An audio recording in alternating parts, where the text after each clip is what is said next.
Hello, my name is Hans Driscoll. I'm a Revere Jewelry Academy graduate from 1999. I studied under Alan Revere himself. It was awesome.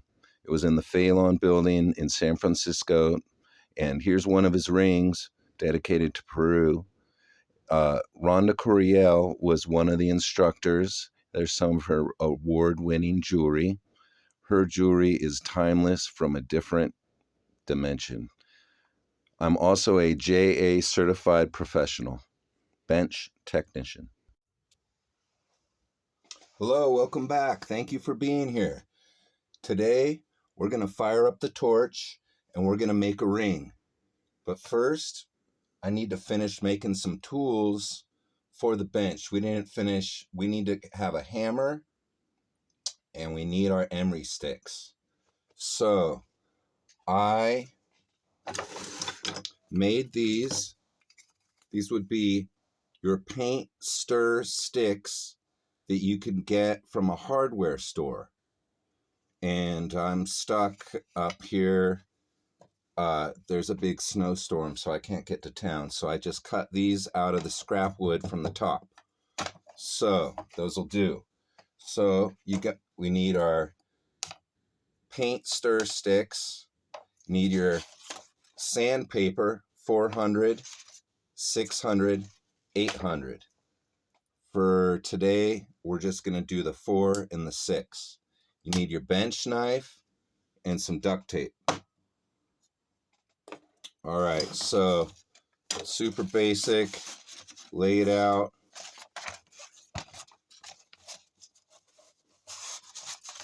Lay it out, and you want to score it. You want to score it, but you don't want to cut through. And then push it up.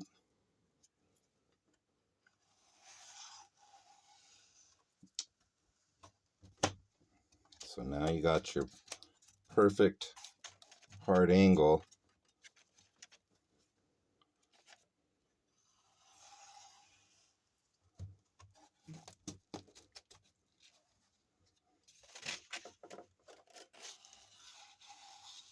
And it's okay if it cuts through. It's better to kind of have it more of an angle to have that cut so that it folds at a 90 instead of having it like soft and roundy, just wrapping it around. You would, did I do this cut? You would, it gets all like bulbous, you know? It's not tight to the stick. All right, so this knife's a little sharp, but it'll calm down.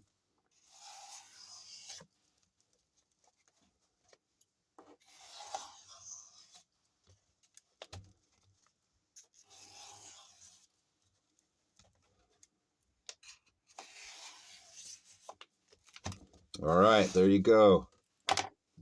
All right, got your duct tape. Just need a little strip. Doesn't have to be too crazy. This whole thing's just gonna get totally thrashed on, so disposable tool.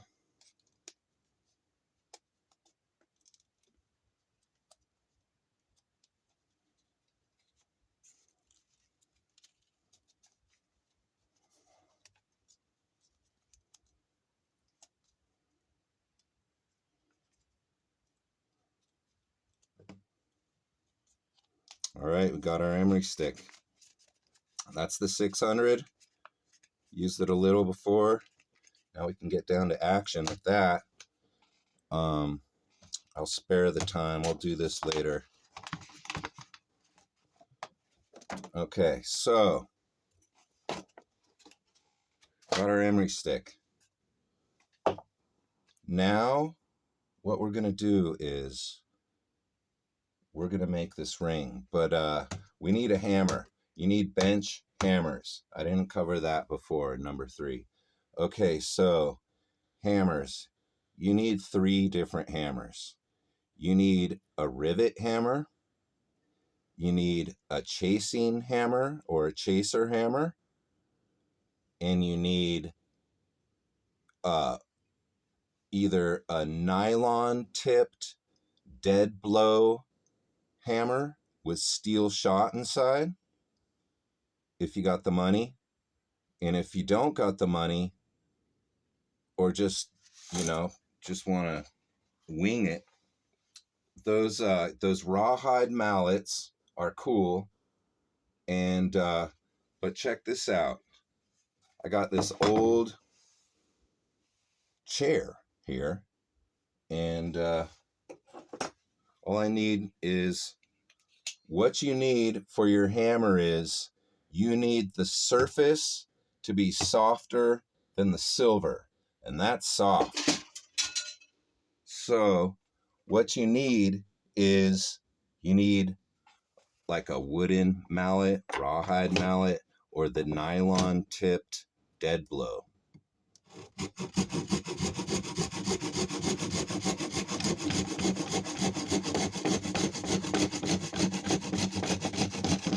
And while I'm doing this, I just wanted to explain why I'm having fun with making my tools and winging it with the bare essentials. It's because I have to admit, I became a full-on toolie. I had the biggest dang jewelry shop you could ever. I mean, I had like a $12,000 jewelry shop. I had a $3,500 casting oven that I bought from Golden Swan in Auburn. I had the full casting setup. I had a $1,200 steel shot magnetic tumbler. I had all the mold making supplies. I had, get this, I had over 100 molds of my one-of-a-kind pieces. I'm not joking. I made a catalog and it was like 130 or something. And oh man, I love the jewelry tools, and I was just going bigger and just getting, progressing and getting bigger and going and going. And then all of a sudden I had this jewelry shop that was just a monster. And here's the thing is that casting is just kind of,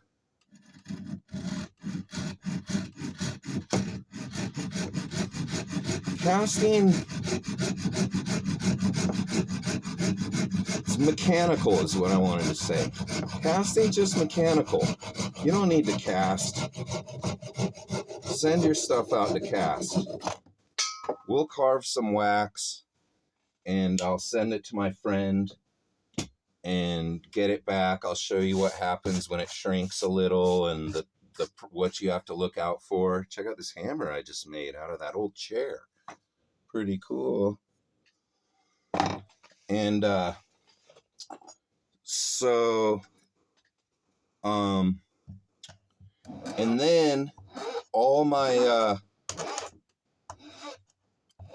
previous kind of one-of-a-kind jewelry pieces, because I made molds of everything, I was just doing production 30 of a time of that piece. And it just kind of devalued the one-of-a-kindness, when your friend sees a stranger around town wearing the same exact thing. And which is cool for doing a business and doing production and stuff. But I needed to take a break,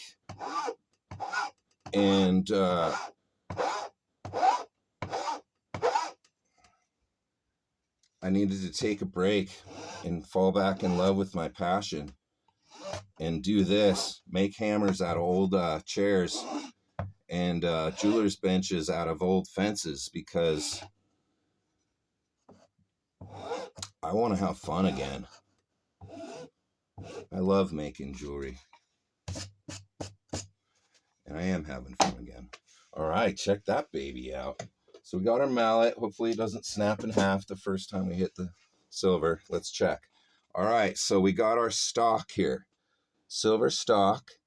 This is 1.4 millimeter half round sterling silver wire or silver stock. And so the measurement, there's a measurement chart that's really easy. You go online, you print that thing out, and you fold it up and have in the corner of your bench so you can always know it, so you won't have to go online and look it up, because it's a math equation. It's what this is plus this times pi. But here's the thing, and here's a very important part of tonight's talk, besides the silversmithing and annealing and soldering, which we'll get to. All mandrels are different. It's the craziest thing. They're all different, all of them. So let's say the client just bought a ring from you. You sized the client with those little sizey ring things and the little wheel. They're size 7.5. You got the 7.5. You're like, all right, I'm going home and making the job.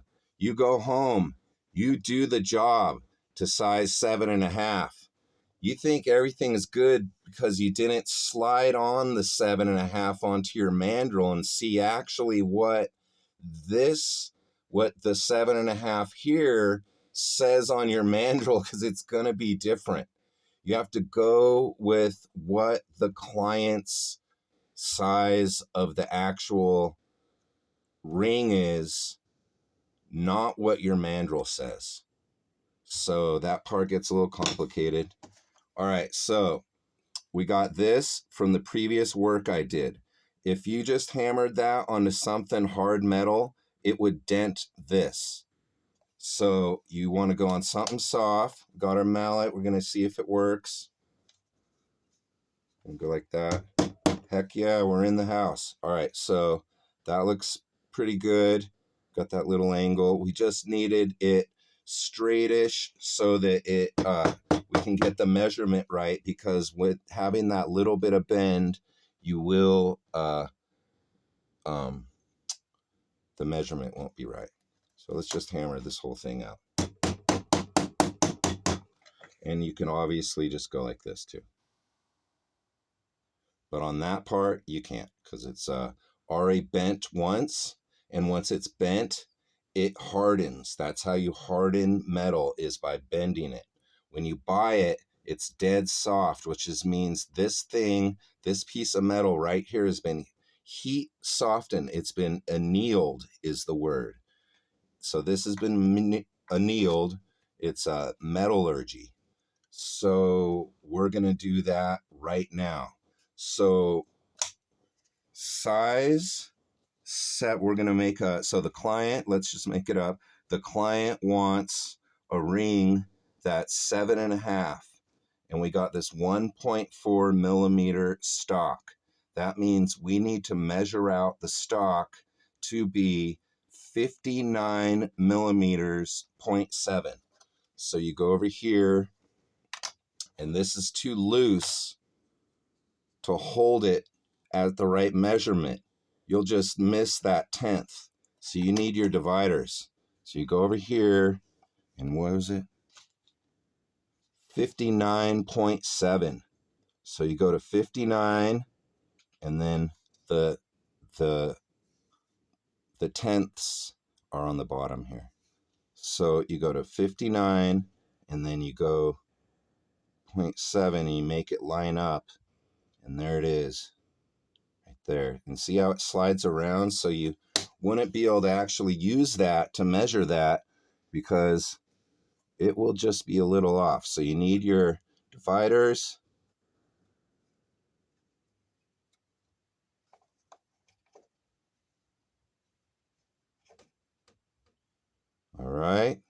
Now you got it, and you can just hold this and just whatever. So got it, and then measure it out. Got our saw, got the 2/0 blade. The way you load saw blades is teeth down, and you need to load the blade so that there's a little bit, so you can load the tip of the blade, the end, right above this, because you're going to pressure this together because you need tension.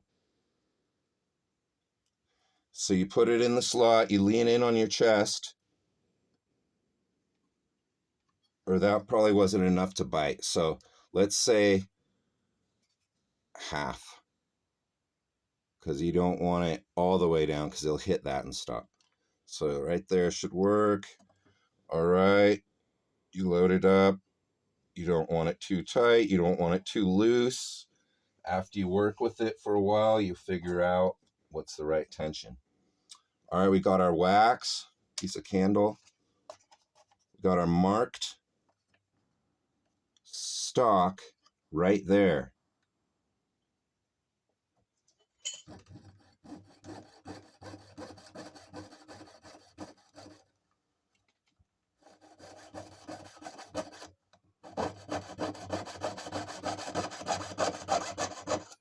All right, we got that. We're going to make 2 rings. One ring we're just going to finish as a band, and the other ring we're going to make a bezel next video,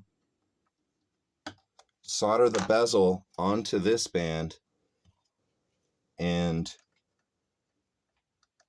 solder on pure silver bezel 999 pure, and I'll teach you how to set too. So, and repetition is really, really cool. If you had 10 of these, you just get really comfortable. So if you could do repetition of things, it really kind of settles in, it becomes comfortable. All right, so we got our file. We just need to true that up, that little bit of burr on there. And just seriously, just a little swipe, because this stuff's pretty thin, 1.4. Holding it really secure on the side, and it's kind of floating, so I can just get it perfect, but not at an angle too much. Not at an angle. You want it directly straight. And see how I file? That is technically not how you file. So filing is done like this, but I never get it back on the same spot when I do that. And I know it's not what you're supposed to do. I know that for a fact. But when I go like this, it's exact. I have a perfect flat side. I can work it. It might wear the teeth out one direction or gunk them up one direction. Who cares? Whatever. I got the job done good. That's all that matters. So, and now we are going to use our half round pliers, but these aren't half round. I don't have a pair. So I'm just going to break. These are double pliers, double flat. So I'm just going to kind of break this kind of edge right here. See that? See, it's kind of shiny. Just kind of break it, because I'm going to use that. That's going to go on the inside of the ring. It's just kind of sharp. And so this is part of jewelry, is making your tools work, do the job for what you want. So now I made it with a tiny, tiny half round on the inside. Put that on the inside. You take this, you put it straight. You don't care about the shape of the ring, whatever. So I already did the measurement with the math, and this mandrel's off. So I'll show you. So you want them to go directly straight onto each other. Kind of bypass it and then kind of pull it back straight. And there's all kinds of fancy pliers for this that make it bend into itself. Those are really nice ring bending pliers. And then you put on copper on the jaws so you don't mar the metal. And it's a fancy, nice tool. All right, so we're getting there.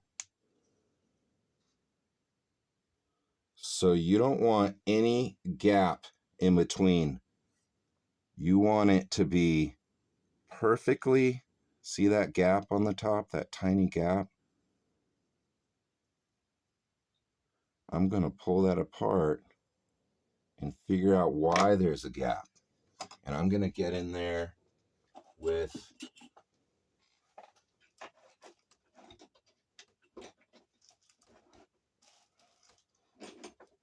something, with this diamond file, and make it really, really flat. And see how the ring's moving back and forth? You don't want that. You want the ring to be solid, because that movement back and forth, that was probably why it was not flat. Now the diamond files, they're all about just rubbing it back and forth like a emery stick. So diamond files are awesome. Diamond, covered in diamond, can file anything. Really clean. All right, that looks good. We're going to check on this.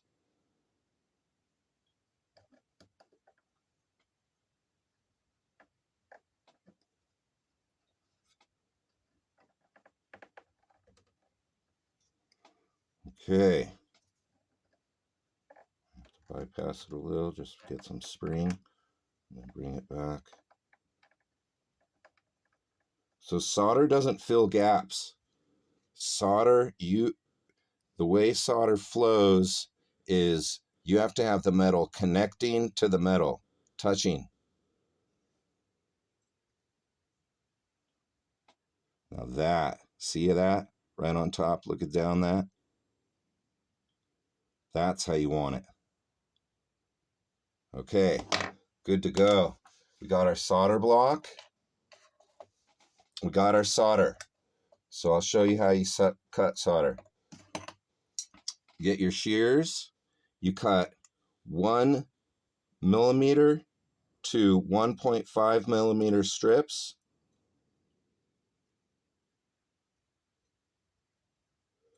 To 2 millimeter, whatever. It's good to have variety of size.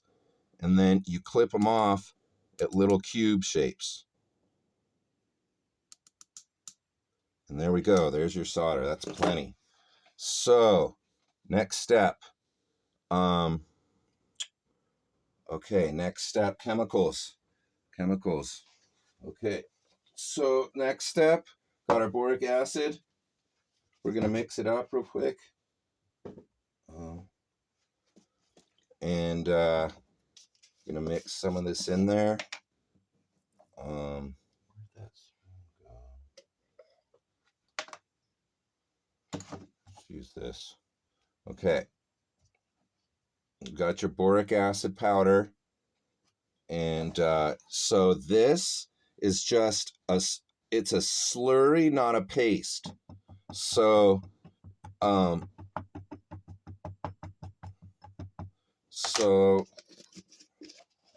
show you. So you got your boric acid powder, you got your rubbing alcohol, and you don't want too much. You don't want it just sitting, because it doesn't blend. It just sits at the bottom. So if you put a lot of rubbing alcohol in here, it'll just be kind of this layer of rubbing alcohol up there, and then this stuff at the bottom. So you want it to be just kind of like a little slurry, kind of like that. All right, so we got our tweezers, our third arm soldering tweezers. You want this baby dunked, soaked, everything, every part of it covered.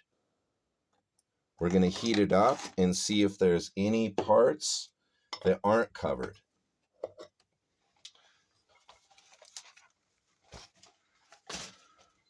All right. Oh, gosh.